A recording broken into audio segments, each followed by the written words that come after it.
All right, Claudia, so what Yeah. are we doing? My hair has grown out. All my layers have kind of blended almost to one length, and I need some shape. I want like a cool style. I do have my inspiration photo. Okay, let's take a look because I know what we normally do is like a butterfly haircut when we bring these layers up. What I'm seeing with this one is very similar, that it's round layer. The only difference is you're going to come in and create a shorter fringe. I don't want like a million layers, but I do want some shape to it. I feel like there's no shape. Okay, so what I'm thinking is we can do a similar thing to this butterfly wing that we've done in the past. Only we'll bring in the curtain fringe a little shorter, but everything's going to connect. So when this ends up growing out, it's going to grow into that longer layer that you've liked before. It's not just going to be like a little bang and then disconnected. So if anything, it's just a slightly shorter version of what we've done in the past, and it's going to grow out really nice. Like when I wear my hair up, I would like to have like some cool, fringe I just like to, that. yeah, Okay. I would like that.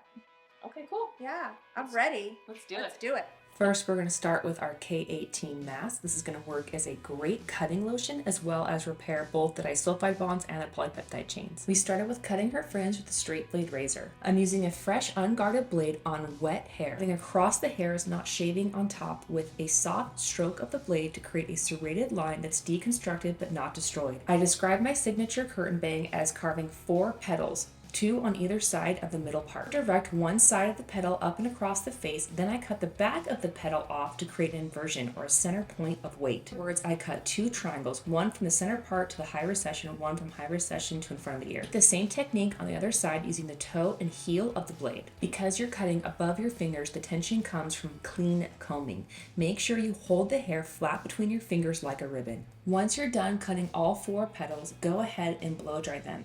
Next step is to work into a dry haircut using scissors. My next objective is to blend this round shape from the fringe into the top horseshoe. As discussed, we don't want to have layers that are disconnected from the fringe. I'm using my shears similarly to how I used my razor. I'm cutting above my fingers in a stroking motion for a serrated or a zigzag line. This is a form of slide cutting, but instead of just closing my blade as I pull it through the hair, I'm also articulating the shear almost like a C shape. This is a cut it once philosophy. Instead of cutting in a blunt line and then deconstructing with a point cut, instead I can create a feathered effect with this C-shaped slide cut technique. We're going to continue this technique on the other side of the horseshoe.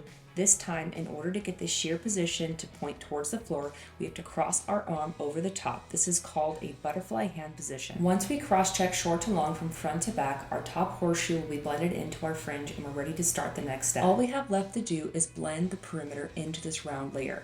We're going to soften that front corner and to create a visual connection without completely rounding off the length line.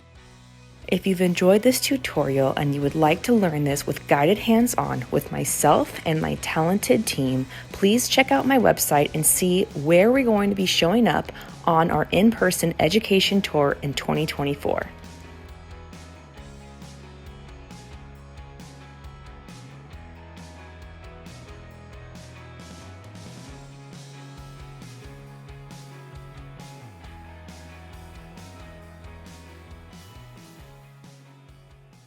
Here we go. 1, 2, 3.